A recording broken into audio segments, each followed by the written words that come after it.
Vamos a Provérbios capítulo 28, versículo 14. Livro de Provérbios, capítulo 28, versículo 14.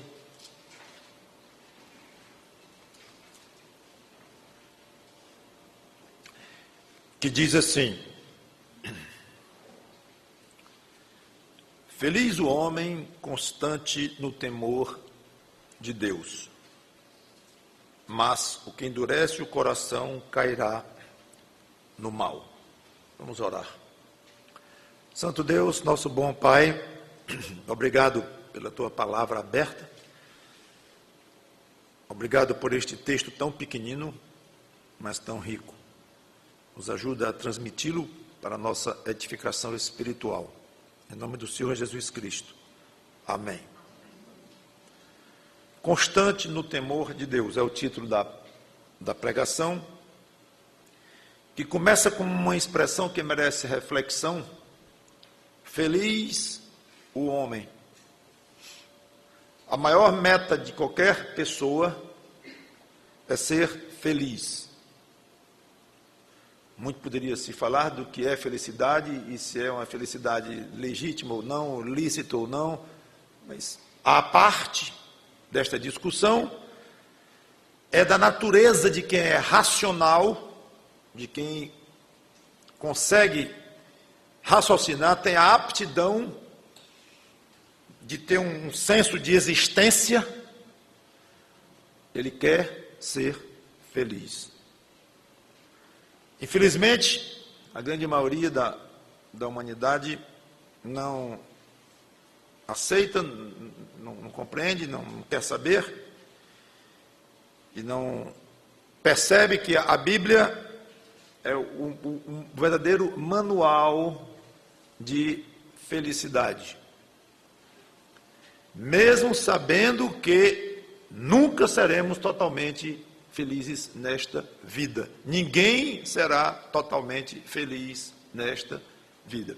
Quando eu digo que a Bíblia é o manual de felicidade, é que não há na Terra um livro que indique melhor, com mais sabedoria, com mais conhecimento de causa, porque é o próprio Deus que fez as Escrituras através dos autores que Ele inspirou.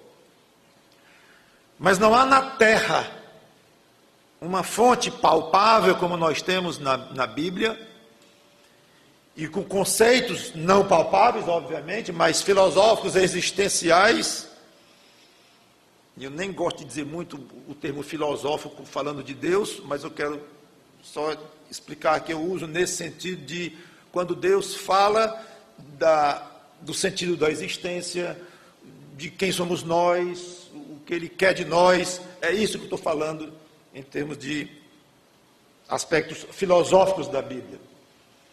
Mas devemos sempre tirar da mente a ideia de que a Bíblia está filosofando como o filósofo A, filósofo B, filósofo C, tem suas teorias. Então a Bíblia tem a teoria dela e tal. Não é nesse sentido. Ela pontifica. Quando a Bíblia fala, ela decide, ela determina. Acabou-se. Tudo mais deve ser comparado com a Bíblia. E não vice-versa, ou não mesmo dizendo que a Bíblia é mais uma fonte de informação para você examinar, pesar e fica com a melhor. Tem a filosofia oriental, que tem um aspecto que é mais interessante do que a Bíblia disso aqui. Eu gosto da Bíblia no aspecto tal. Isso é uma maneira de viver e entender a vida totalmente confusa, só vai levar a grandes prejuízos. Então, quando eu digo que a Bíblia é o manual da verdadeira felicidade, é que se alguém, eu não vou dizer se alguém quer ser feliz, porque todos querem, sendo coerente como eu coloquei, mas se alguém quer ser feliz na maneira como o próprio Criador imagina ou tem como certa o que é a felicidade do ponto de vista dele, não há outro além da Bíblia.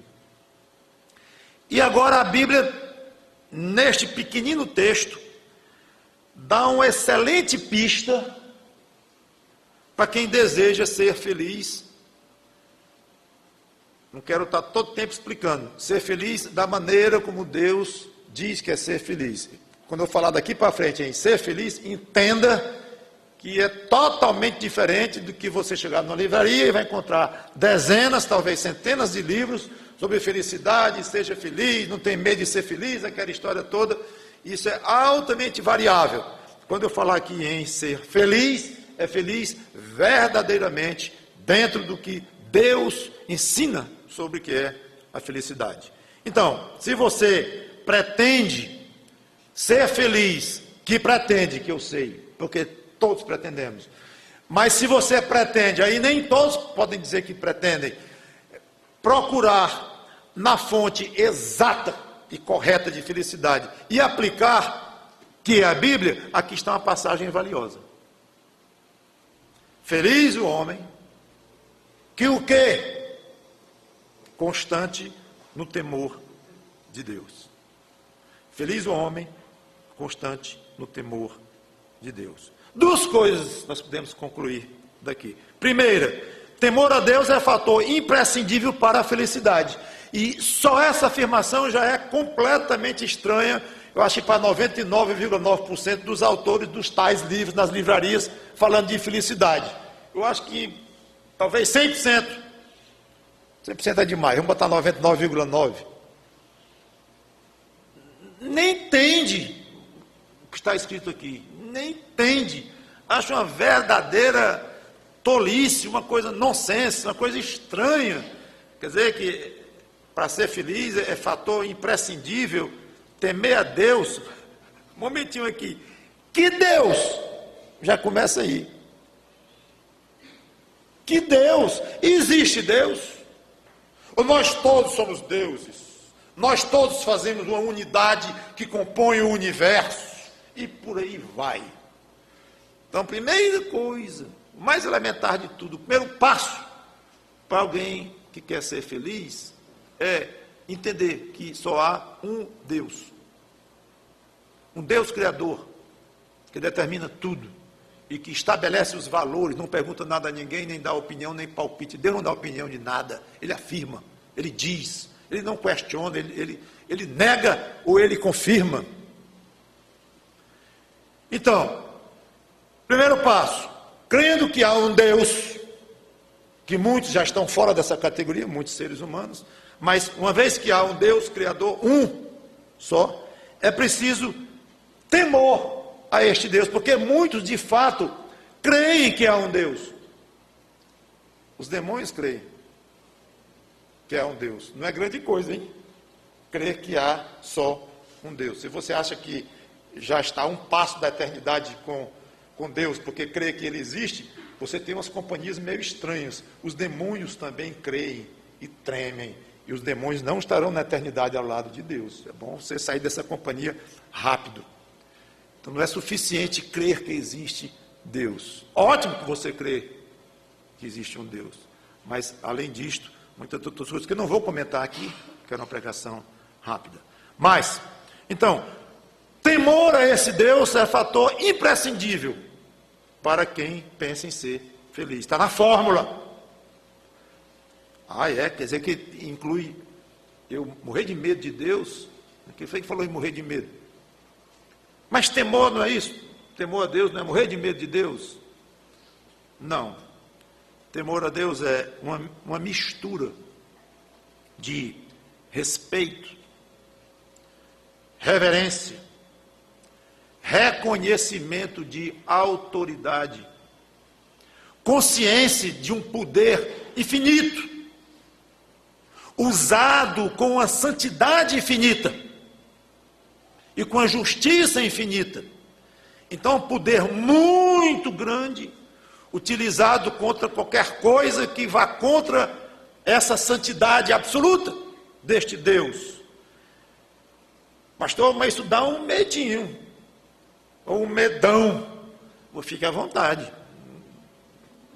Se o seu temor a Deus inclui ter um certo medo de Deus, o receio de Deus, pelo que ele pode fazer por qualquer um e qualquer coisa que vá contra a vontade dele, pode incluir isso aí. Só que esse medo no sentido de pavor não é o ideal, e quando alguém cresce no conhecimento de Deus através de Cristo, esse pavor desaparece completamente. Mas então o temor vai embora? Não, porque o aspecto de respeito, reverência, reconhecimento de autoridade estão intactos, estão lá. E isso é o que mais caracteriza o temor a Deus. Alguém pode ter temor a Deus através de um pavor, de um medo. É até melhor que tenha do que não tenha nenhum. Sim, mas isso mostra ainda um estágio muito elementar de um conhecimento mais profundo de Cristo, de Deus.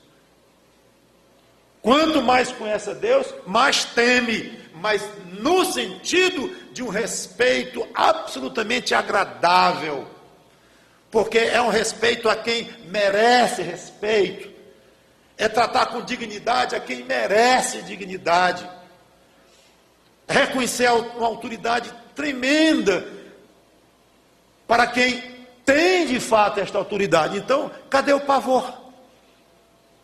Desaparece. Seja como for, o temor está aí. Sempre deve ser uma presente, um fator constante no relacionamento do crente a Deus. Quer dizer que eu posso dizer, pastor, que o apóstolo Paulo, que andava assim com Deus, podemos dizer que ele tinha temor a Deus, e muito, talvez muito mais do que nós temos, porque ele conhecia, provavelmente com muito mais profundidade, a esse Deus. Mas um temor próprio, que cai bem na alma, esse temor. Por mais que alguém tente, nunca vai conseguir ser feliz à parte de Deus. Então, um relacionamento pessoal com Deus através de Jesus Cristo é fator, como se diz, sine qua non, imprescindível para um temor a Deus, para ser feliz. E dentro deste relacionamento com Deus, tem que haver o temor a Deus. Esse conceito de relacionar felicidade com temor a Deus é o oposto do mundo, onde muitas vezes a felicidade ela é sinônimo de quê? De uma liberdade total, mas total mesmo, incluindo inclusive o direito ou a liberdade ou a condição de fazer o que bem entende. Agora, se isso que a pessoa entende por fazer e quer fazer, se isso é contra os padrões de Deus, se vai agradar a Deus, isso aí é detalhe, não interessa. Eu sou livre para fazer o que eu quiser, Isso é felicidade. É o conceito de muitos no mundo, um conceito que vai contra esta ideia de felicidade, está ligada, intimamente ligada com temor a Deus. Por quê? Porque a liberdade do crente, ela existe embaixo da servitude a Deus. À medida que ele é servo de Cristo, ele fica mais liberto ainda. Pastor, tenha paciência, isso é jogo de palavras. Palavras aguentam tudo. Então só dizer que quanto mais servo de Cristo, mais livre é, isso é jogo de palavras.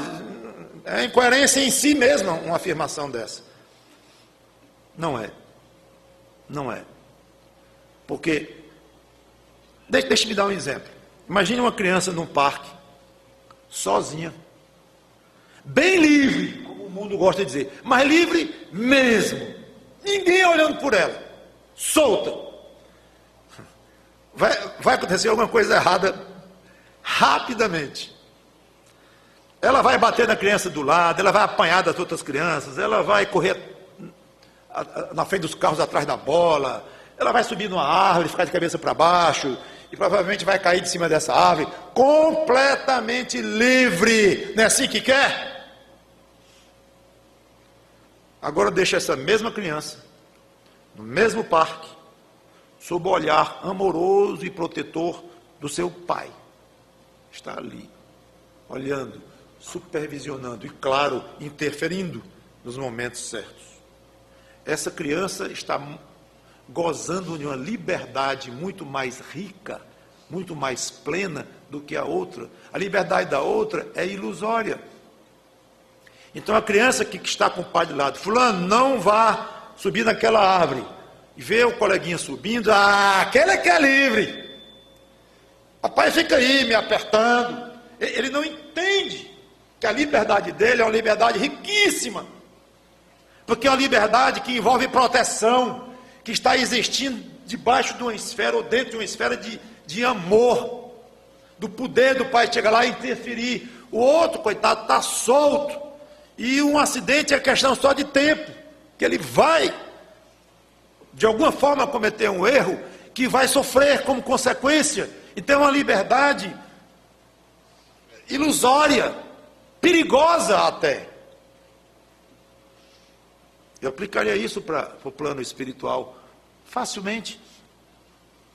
O homem natural, como ele nasce sem Deus no coração, cego espiritualmente, com valores invertidos, ele quer uma liberdade extremamente danosa para ele. Quando ele quer essa liberdade incondicional, sem nenhum tipo de controle, nem de limitação, e sem dar satisfação a ninguém. O próprio trânsito seria um caos, ninguém respeitar nem os sinais, se nós fôssemos levar a limites essa liberdade de cada um fazer o que bem entende. Então é uma liberdade irresponsável, perigosa, suicida. Não somente pessoalmente, mas até coletivamente. O homem natural goza de liberdade perigosa. Muito bem. E o outro, o que é servo de Cristo, ele é servo de um Senhor extremamente benigno, que só quer o bem dele. Em ponto muito maior do que aquele pai que está no parque, dando restrições ao filho, sem dúvida, talvez até irritando o filho pela falta de liberdade, que não é o caso, mas muito mais benigno, muito mais amoroso a nós, Cristo é, do que até aquele pai ou a mãe tomando conta do seu filho num parque. E ele provou o amor dele para conosco, morrendo numa cruz, não precisa mais nem falar, e ele fala ainda, cheio de passagens na Bíblia, onde ele fala do amor dele por nós, mas ele pode até se dar o luxo de não dizer um pio, só com o que ele fez, é para olhar e dizer como Paulo, segundo Coríntios, lá, fica constrangido com o tamanho do amor de Cristo por nós. E detalhe, ele tem amor e tem muito poder. Então, você soma então o amor que Cristo tem por você, você soma o poder que ele tem, você soma a benignidade no coração dele, você soma a sabedoria dele, a capacidade dele saber o que é melhor para você, some tudo isto, aí se considere agora debaixo do guarda-chuva protetor deste Salvador, que só quer o nosso bem e diz assim: viva, faça o que você quiser. Aí o crente vai dizer assim: mas o que eu mais quero é te agradar. Ótimo. É porque eu quero te agradar. Isso não é liberdade? Então o crente pode parecer uma incoerência, mas quanto mais servo de Cristo, quanto mais dependente, quanto mais agarrado a Ele, mais apaixonado por Ele, e mais se sente livre, porque quanto mais ele ama Cristo, mais ele se sente protegido, mais ele acerta, porque menos ele peca. Quanto mais ele acerta, mais a felicidade dele se torna pura, mais ele agrada a seu Salvador, e é um círculo virtuoso, uma bola de neve espetacular. Quanto mais servo de Cristo, mais feliz. Não é jogo de palavras. Então, temor a Deus é fator imprescindível para a felicidade. Segundo, para gerar felicidade, o temor a Deus precisa ser constante. Foi esse ponto que me chamou mais atenção para fazer essa pregação. Foi esse aspecto da constância. Porque a Bíblia já fala muito do temor a Deus. O temor a Deus é o princípio da sabedoria. Várias partes da Bíblia dizem isto.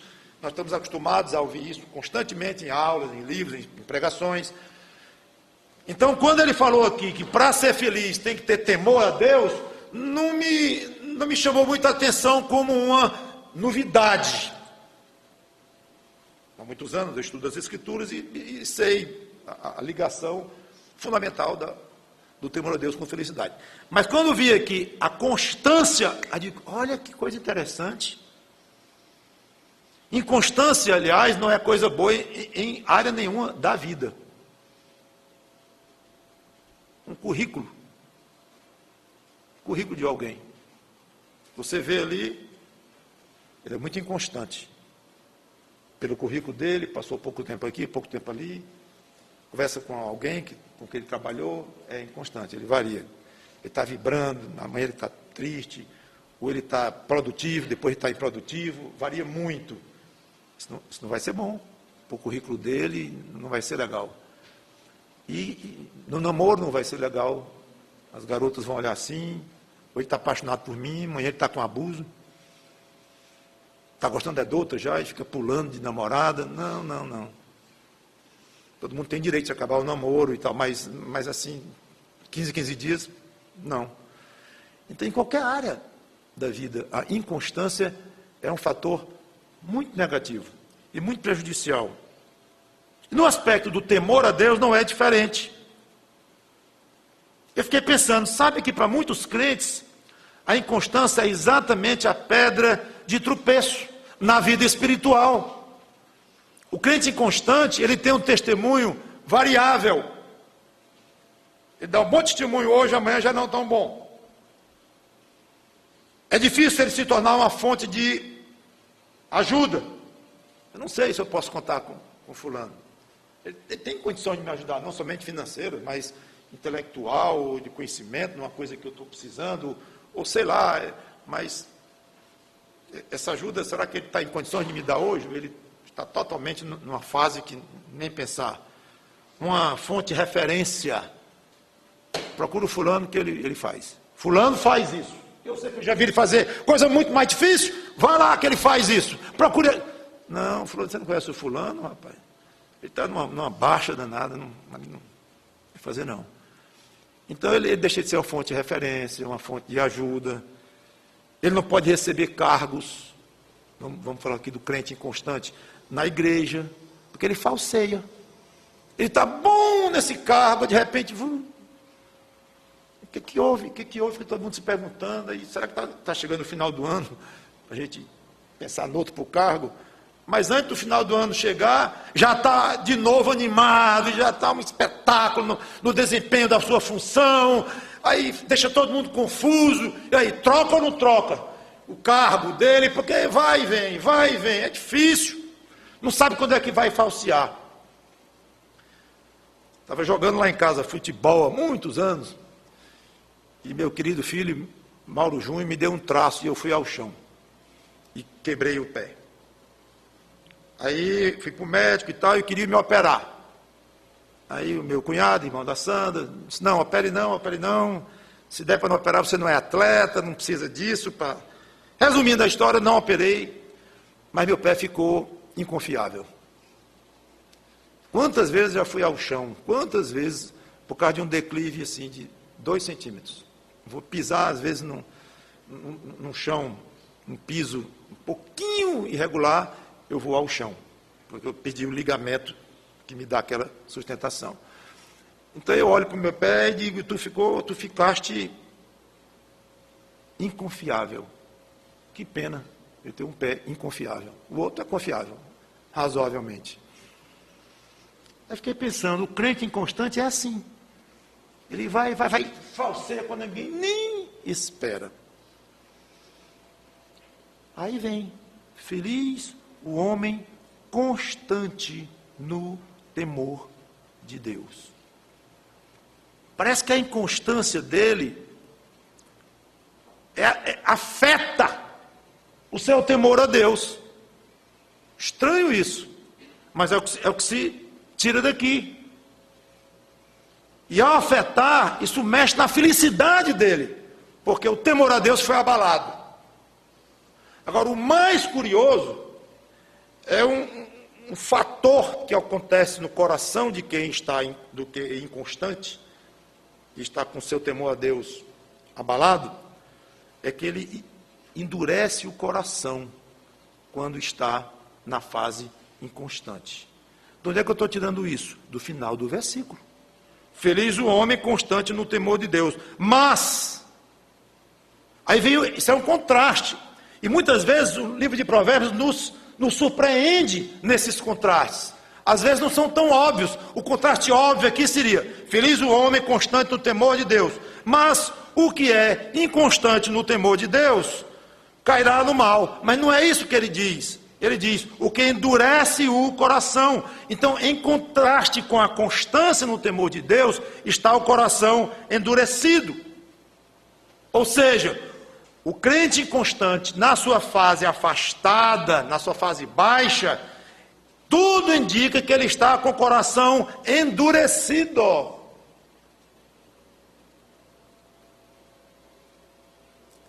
E esse endurecimento de coração alimenta a sua fase, na inconstância, a sua fase baixa. E a sua natureza inconstante que está gerando aquela fase baixa, vai alimentar esse endurecimento de coração.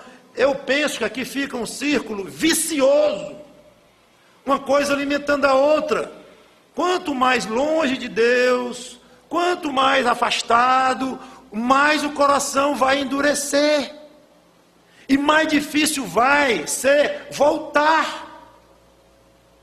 Pelo menos para aquela fase boa da inconstância. O ideal é que deixasse de ser inconstante, óbvio. Mas não vou entrar nem nisso. Entra a natureza da pessoa, entra personalidade, mil coisas. Mas não vou entrar nisto. Mas pelo menos ficar alerta de que uma fase baixa gera ou significa que o coração está com o perigo de ficar endurecido ou já ficou endurecido. Isso me chamou a atenção.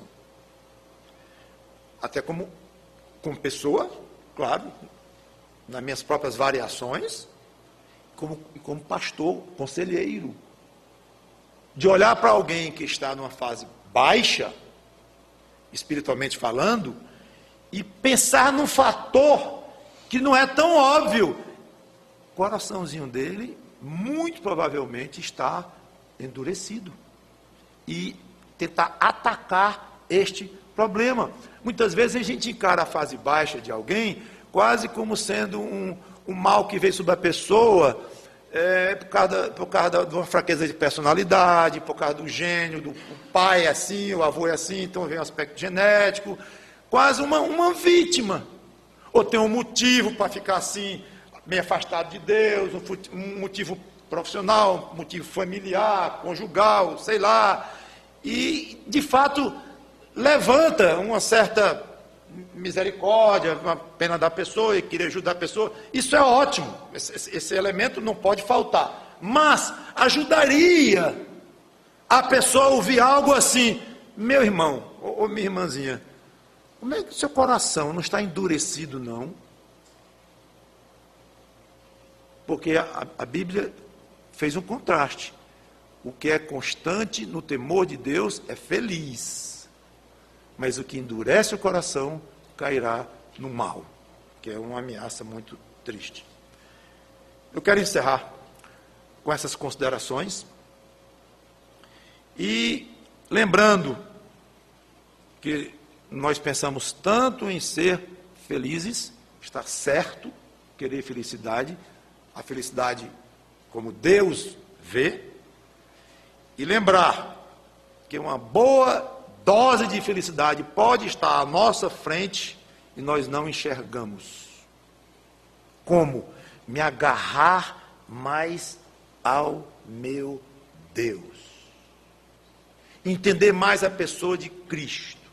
Querer obedecê-lo mais, servi-lo mais. E tudo isso vai gerar em mim mais temor a Cristo. Eu tenho a impressão que eu deveria estar respeitando mais a vontade de Cristo na minha vida. Isso é temor baixo.